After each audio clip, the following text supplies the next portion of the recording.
Hello guys, welcome back to our channel. Hope you are doing well. Guys, I am Rohanpreet Singh, your English teacher and I am teaching you English.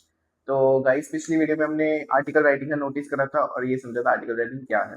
I hope आप सबको समझ आया होगा. अगर नहीं आया तो you can ask in comment section. तो आज हम आर्टिकल राइटिंग को ही ना क्वेश्चन के तरीके से समझेंगे कि क्वेश्चन अटेम्प्ट कैसे करते हैं. ठीक है, तो क्वेश्चन आपको स्क्रीन पर फ्लैश हो जाएगा अभी. तो आज का वीडियो स्टार्ट करते हैं. हमारा क्वेश्चन है, today's students face tremendous pressure due to academics, parental expectation, and social media. Write an article in 120 to 150 words on the importance of mental health awareness among students. For your school magazine, you are Arav Arohi. अब हमारा question क्या कहता है? हमारा question कहता है कि आजकल के स्टूडेंट्स के अंदर मेंटल प्रेशर, मेंटल हेल्थ अच्छी नहीं है. ठीक है, तो हमारा टॉपिक है importance of mental health awareness among students. हमारा टॉपिक ये है, इसके ऊपर हमें आर्टिकल राइटिंग लिखनी है 120 to 150 वर्ड्स. ठीक है, पेरेंटल एक्सपेक्टेशन की वजह से, एकेडमिक प्रेशर की वजह से, exam stress, fear of failure की वजह से बच्चों के अंदर आजकल प्रेशर बहुत ज्यादा.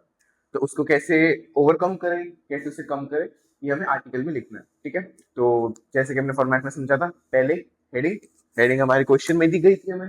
ठीक है, बायलाइन आरव आरोही था. हम आरव आरोही जो भी जो आपको लिखना है वो लिख सकते. ठीक है, आरव शर्मा. बॉडी पैराग्राफ, पहले पैराग्राफ में हमने क्या समझा था? टॉपिक को एक्सप्लेन करना है, क्या है, क्यों है, कैसे है, कब से है, वगैरह वगैरह. ठीक है, W family. Paragraph 1. In today's hyper-competitive world, students are silently battling a mental health crisis caused by academic pressure, parental expectation, and endless social media comparison.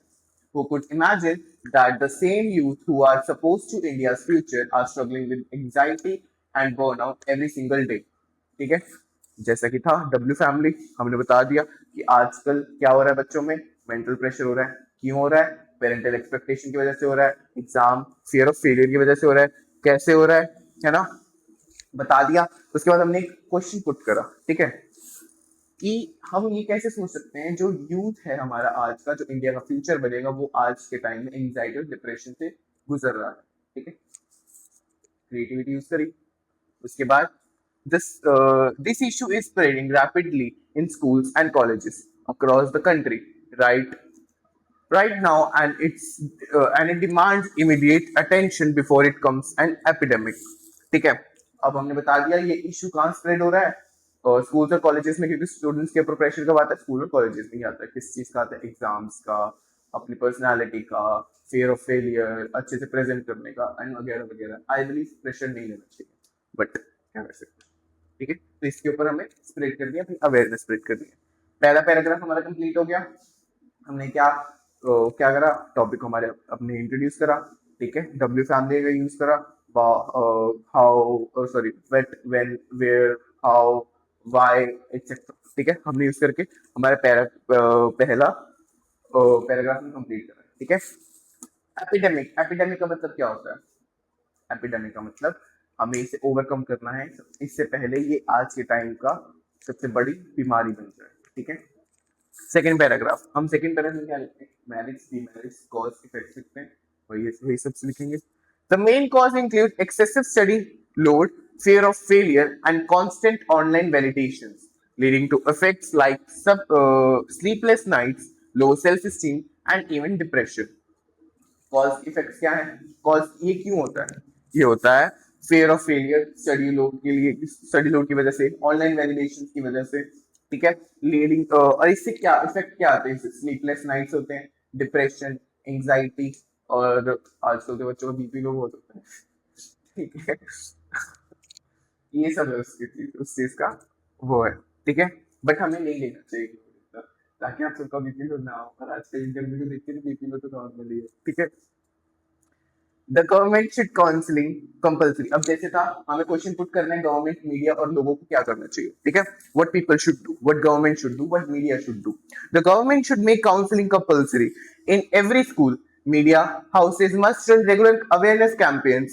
Parents needs to focus on emotional well-being instead of only marks, and students themselves should adapt daily mindful and seek help openly. Government को क्या करना चाहिए?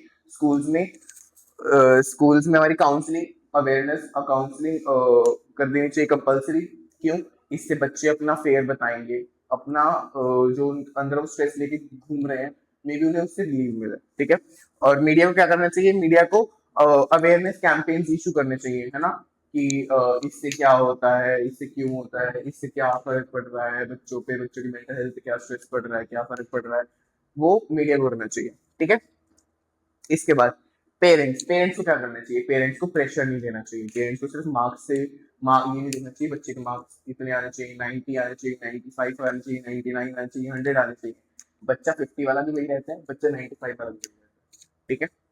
और बच्चों को क्या करना चाहिए? बच्चों को स्टडी लोड कम से कम लेना चाहिए। जो भी उन्हें प्रॉब्लम फेस कर रहे हैं, अपने किसी फ्रेंड, टीचर, पेरेंट या कोई भी जो जिन पे वो विश्वास करते हैं, बहुत अच्छे से बिलीव करते हैं ना, तो ट्रस्ट करते हैं उन्हें, उनसे वो अपना अपना जो दुख है उनके अंदर या जो भी वो स्ट्रेस लेके घूम रहे हैं वो बांटे। ताकि कोई, अगर एक बात बताऊं, अगर आप अपना दुख बांटते हो ना किसी से, हाँ मजाक बनता होगा, बट द थिंग इज कोई ना कोई हल जरूर निकलता है उस चीज का। मे बी बाद में उस चीज का मजाक बने, लेकिन अपने अंदर ही लेके बैठोगे ना, मजाक तो खैर मजाक की बात तो छोड़ो, लेकिन वो क्वेश्चन, वो आंसर का सोल्यूशन ही निकलेगा। लेकिन अगर किसी से बात करोगे, आंसर जरूर निकलता है किसी का, उस अपने उस चीज के प्रॉब्लम का। ठीक है। सेकेंड पैराग्राफ हमारा कंप्लीट हो गया। थर्ड पैराग्राफ में हम क्या लिखते हैं? कंक्लूजन लिखते हैं, अपनी क्रिएटिविटी, हमारा पॉइंट ऑफ व्यू लिखते हैं, तो वही लिखेंगे। In conclusion, mental health is important as physical fitness for a bright future. Mental health उतनी ही इंपॉर्टेंट है जितना जिम जाके अपने आप मसल्स बना रहे हो, उतना ही मेंटल हेल्थ, अपने ब्रेन सेल्स, उतने ही ब्रेन सेल्स हमारे इंपॉर्टेंट है। ठीक है। As a student I firmly believe that building resilience through small daily habits can transform life. As a student मैं ये सोचता हूँ, मेरा ये मानना है कि छोटी छोटी जो हमारी आदतें हैं वो हमारी लाइफ को बहुत कंप्लीटली चेंज कर सकती हैं, डेली करने से। ठीक है। एक दिन करा, 3 दिन नहीं करा, फिर चौथे दिन करा, ऐसे नहीं, डेली कंसिस्टेंसी से करने से हमारी लाइफ में बहुत ज्यादा इफेक्ट पड़ता है। ठीक है। अब उसके बाद let us pledge today to break the silence, talk openly, support each other and create happier stronger generation. The time to ask is act is now. ठीक है। अब आई बिलीव आपको क्वेश्चन समझ आया होगा, है ना? अगर नहीं आया तो आप पूछ सकते हैं, एक और बार समझते हैं। ठीक है। पैराग्राफ 1, इन टुडेज वर्ल्ड, हमें आज की जिंदगी में हम क्या फेस कर रहे हैं? बहुत ज्यादा मेंटल प्रेशर फेस कर रहे हैं, बहुत ज्यादा स्ट्रेस फेस कर रहे हैं, depression, anxiety due to exam load, study load, और पेरेंट को क्या एक्सपेक्टेशन होती है? हमारा बच्चा 90 लाएगा, 95 लाएगा, बट बच्चा 60 भी बहुत मेहनत से ला रहा है, बहुत अच्छी बात है। ठीक है। मेहनत से लाया हुआ 40% भी बहुत अच्छी होता है। ठीक है। वही पेरेंट्स को समझ में आता।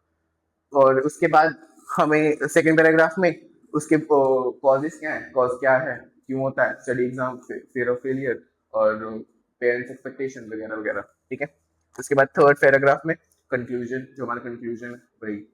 तो आज की वीडियो यहीं खत्म करते हैं। आई होप आप सबको समझ आया होगा। अगर नहीं आया तो कमेंट सेक्शन में आप पूछ सकते हैं। लाइक और शेयर जरूर करें। Thank you for watching. Bye.